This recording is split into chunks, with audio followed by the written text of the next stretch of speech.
होता गया। महाराज शांतनु आंगन में बड़े अच्छी तरीका से रहने लगे, लेकिन अपने बच्चे के साथ में अपने जीवन का यूं ही यापन करते चले जा रहे हैं। एक दिन राजा शांतनु का मन आंगन में नहीं लगा। और पहले के राजाओं के ये नियम थे मेरे बुजुर्गों कि जब घर में इनका मन नहीं लगता था तो ये जंगल की ओर शिकार खेलने के लिए चले जाते थे। और जितने भी राजा हुए सूरवंशी, जितने ये सूरवंशी राजा हुए, इनकी याद रखना ये विशेषता थी कि जब जब इनका मन आंगन में नहीं लगता था तो ये जंगल की ओर जरूर जाया करते थे भ्रमण करने के लिए। एक दिन नौकर के द्वारा घोड़ा को तैयार करवाओ, और नौकर ने जब घोड़ा को तैयार करो तो राजा शांतनु उस घोड़ा पर सवार होकर के जंगल की ओर चले। तब कवि ने बड़ी सुंदर कल्पना की।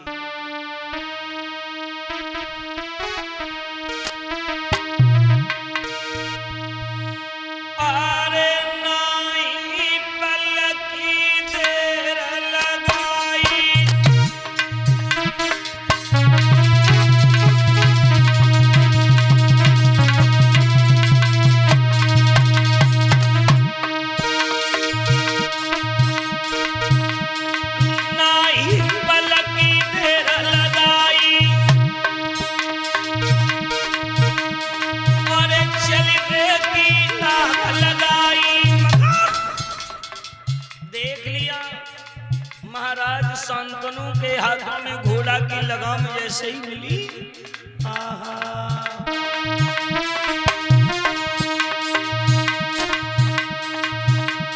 अरे घोड़ा की करी रही सवारी, नहीं पलकी करी है हमारी। अरे पहिरना पड़ो दिखाई,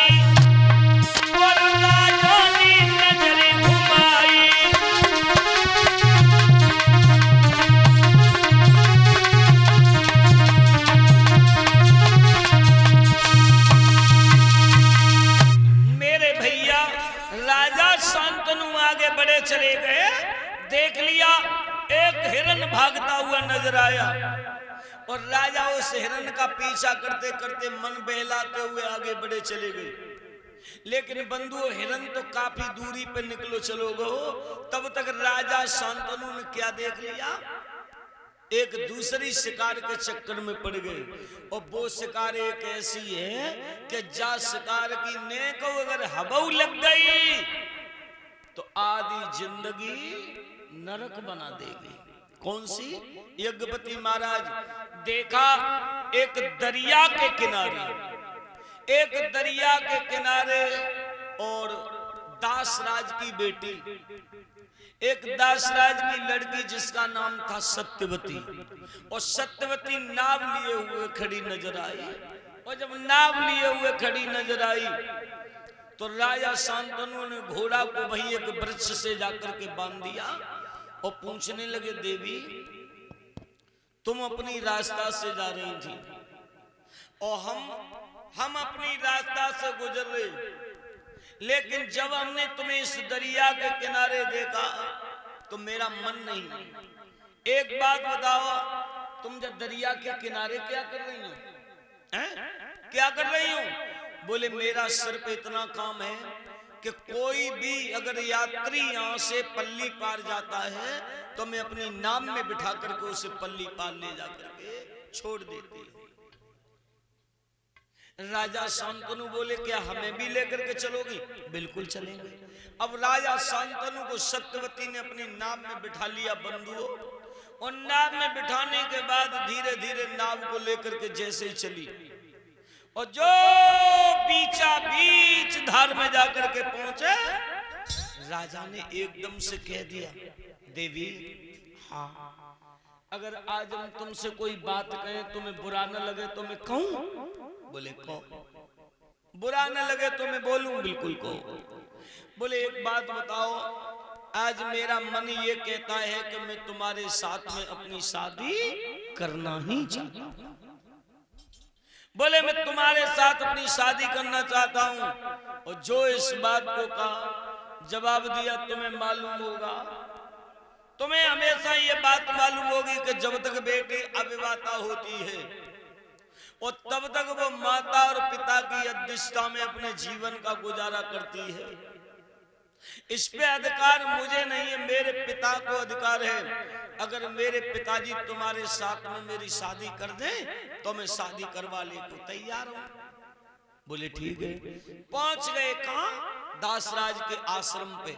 और दासराज ने जैसे ही देखा, कहा कि धन्य है, आइए हस्तिनापुर के नरेश, तुम्हारा मेरी झोंपड़ी पे कैसे आगमन हो गया। जीवन हमारा कृतार्थ यानी धन्य हो गया। बोले महाराज, आज हम तुम्हारी झोंपड़ी पे जो आए हैं वो एक आस लेकर के आए हैं, अगर तुम आज मुझे निराश न करो तो। बोले मांगो, क्या मांगना है? अरे हम जालायक हैं, वो तुम्हारी सेवा करेंगे। बोले मुझे धन नहीं चाहिए, मुझे बल नहीं चाहिए, मुझे राज नहीं चाहिए, मुझे चाहिए तो सिर्फ एक ही आस लाया हूं कि मैं तुम्हारी बेटी के साथ में अपना विवाह करना चाहता हूं। और जो इतनी बात शांतनु ने कही, दासराज हंसने लगे और जवाब दिया, हस्तिनापुर के नरेश, एक बात तुम्हें मालूम होगी कि तुम्हें मालूम है कि तुमने ये घोषणा की कि इस हस्तिनापुर का राजा गंगा का 8वां पुत्र बनेगा। जब गंगा का 8वां पुत्र ही राजा बनेगा तो हमारी लड़की का मां कोई दासी बनवे थोड़े ही जाएगी। बताओ, हाँ कोई दासी बनने नहीं जाएगी। जो हम तुम्हारे साथ में अपनी लड़की का विवाह कर दें, विवाह करेंगे। अगर मेरी लड़की के जो संतान पैदा हो और अगर राजा वो बने तो मैं शादी करूंगा, वरना मैं शादी नहीं करूंगा। बोले तुम शादी करो या मत करो, लेकिन अब राजा तो गंगा का 8वां पुत्र ही बनेगा। तो बोले अब मैं शादी नहीं कर सकता। भाई बंधुओं, समय के अनुसार वही हुआ, मन हीन होकर के राजा लौट करके आए। और तुम्हें जो तो मालूम हुई है, जैसे राजा लौट के आए, अब उनको मन न घर में लगे, न परिवार में लगे, न हेतु रिश्तेदारी में लगे, काऊ में लगे ही न उनको दिमाग 24 घंटा जय घूमत रहे। बोले वो सत्यवती एक दरिया के किनारे मिली थी। और इंसान पराई स्त्री को देख करके इतना जब कलयुग में अंधा हो गया है। मैंने गुरुजी के द्वारा सुना,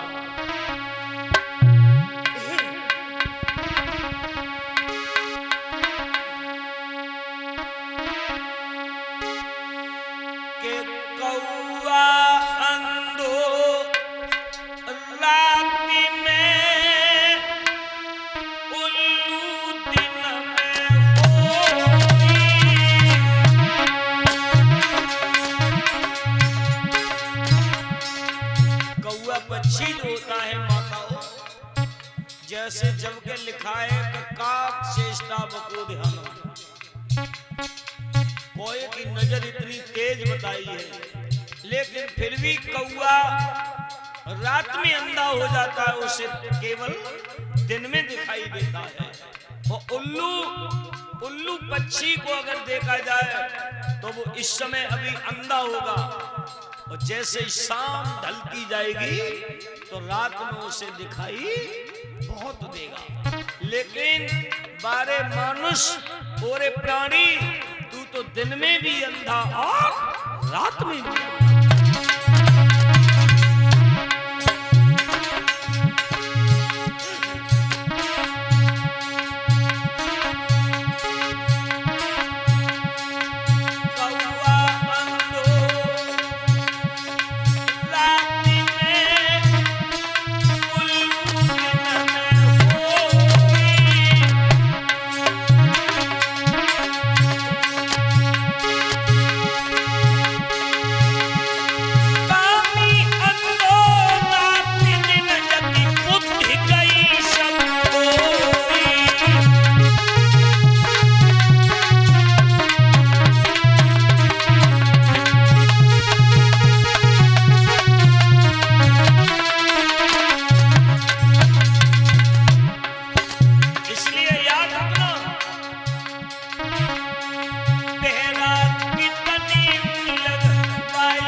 छुड़ गई मेरी चोरी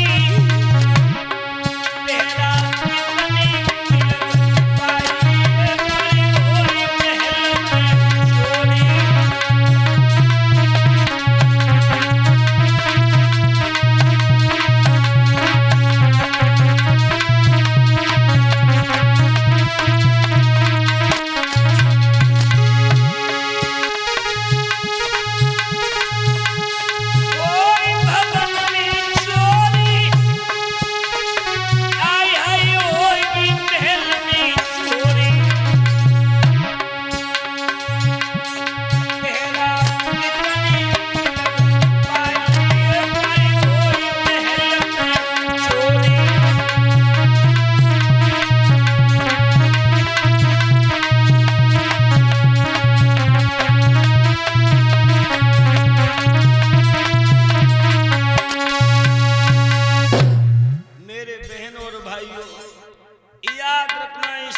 धीरे धीरे समय का यूं ही गुजारा होता गया, लेकिन राजा शांतनु का मन आंगन में नहीं लगा और उसी के कारणवश राजा शांतनु शरीर से कमजोर होते गए। इतनी कमजोर होते गए कि एक दिन गंगा के 8वें पुत्र ने जब अपने इस तरह से पिताजी को देखा और पिता को देख करके जवाब दिया, पिताजी तुम न तो किसी से बात करते हो, न तुम्हें परिवार की चिंता, नहीं तू रिश्तेदार की चिंता, तुम्हें काऊ की चिंता ही नहीं, लेकिन हाँ हम देख रहे हैं तुम्हें कि दिन और प्रतिदिन तुम शरीर से कमजोर बहुत होते चले जा रहे हो।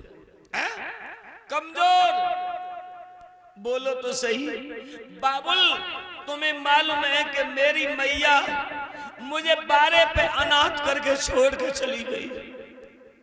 अरे मेरी मैया का इस दुनिया से साया उठ चुका है, लेकिन अगर तुम्हें भी यहाँ पर कुछ हो गया तो हम किनके हवाले रहेंगे? बाबुल बोलो तो सही बोलो। लेकिन बंधुओं, जो गंगा के 8वें पुत्र का इस तरह से शब्दों को सुना और जो उसने 8वें पुत्र ने गंगा का नाम लिया, बंधुओं अपनी धर्म पत्नी की याद करके राजा शांतनु की आंखों में आंसू छलक गए। अपनी बच्चे को अपनी गोद में बिठा करके कहा कि मेरे लाल, अगर तुम्हारा मेरे अलावा कोई नहीं है तो मेरा भी अब तुम्हारे बिना कोई है नहीं। लेकिन सच एक बात है,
कुछ बातें ऐसी होती हैं कि पिता और पुत्र के बीच में वो कहने के योग्य नहीं होती है। दिमाग लगाया देवव्रत ने, ऐसी कौन सी बात है जो मेरे पिताजी मुझे बताने में संकोच कर रहे हैं। बुला लिया मंत्री को, मंत्री इधर आओ, मेरे पिताजी को जाकर के ये पूछो कि ऐसी कौन सी इनके हृदय में चिंता लगी हुई है जो पिता और पुत्र के बीच में बात कहने के योग्य नहीं है। मंत्री ने जाकर के राजा शांतनु से पूछा, बंधुओं, तो उस मंत्री को राजा शांतनु ने खुले शब्दों में बता दिया। बोले, मंत्री, मैं ये जब से मेरी गंगा मुझे छोड़ के गई है और मैंने दासराज की लड़की जब से सत्यवती को दरिया के किनारे देखा है, तब से मुझे रातों रात की नींद और मेरा भोजन हराम हो गया। बंधु, देवव्रत को जाकर को उस मंत्री ने पूरी बात बताई। गंगा के 8वें पुत्र देवव्रत ने जब ये बात सुनी, रथ को सजा करके और सीधे लेकर के गए कहां? दासराज की कुटिया पे जाकर के पहुंचे और दासराज के सामने जाकर के प्रणाम किया। दासराज ने जब देखा तो कहा कि आइए गंगा के पुत्र, तुम्हारा आगमन मेरी झोपड़ी पे कैसे हो गया? बोले, हम इसलिए आए हैं, आप मेरे पिताजी के साथ में अपनी बेटी का विवाह कर दो। बोले, हाँ, बेटी का विवाह तो हम 22 दिन कर देते, ज्यादा तुम्हारे पिताजी आए 22 दिन, लेकिन मैं नहीं करूंगा। और करने में मैं मना भी नहीं कर रहा हूं। क्यों नहीं कर रहा हूं? जो मैंने तुम्हारे पिताजी को बातें बताई और वही बात मैं तुम्हें बता रहा हूं कि गंगा के 8वें पुत्र देवव्रत उस राजगद्दी के मालिक तुम बन गए, तो ऐसा पिता कौन होगा जो जानबूझ करके अपनी लड़की को एक गड्ढा में जाकर के ढकेल दे? मेरी लड़की का कोई दासी बनने थोड़ी जाएगी, शादी कर दूंगा। अगर मेरी लड़की के जो संतान पैदा हो, राजा अगर वो बने तो शादी करूंगा, वरना मैं शादी नहीं करूंगा। देवव्रत ने कहा, तो जाओ, मैं भी तुम्हारी कुटिया पे ये सौगंध खाता हूं, ये भीष्म प्रतिज्ञा करता हूं, ये अटल प्रतिज्ञा करता हूं कि जाओ कि मैं नारी जाति को कभी जीवन में बर्बाद नहीं करूंगा, नहीं करूंगा, और मैं राजगद्दी का मालिक कभी जीवन में नहीं बनूंगा, राजगद्दी का मालिक कभी जीवन में नहीं बनूंगा। बस मेरे भगवत प्रेमियों, वहीं से इनका नाम भीष्म पड़ गया था। बोल वृंदावन बिहारी लाल की। अब वो भीष्म अपनी मैया सत्यवती को लेकर के आए और आकर के अपने पिता शांतनु के साथ में उनका विवाह करवा दिया। समय का गुजारा हो रहा है, इधर धीरे धीरे समय का गुजारा होता चला जा रहा है। एक तुम भगवान के नाम का कीर्तन बोल लो, फिर मेरा से आगे कथा में प्रवेश करो।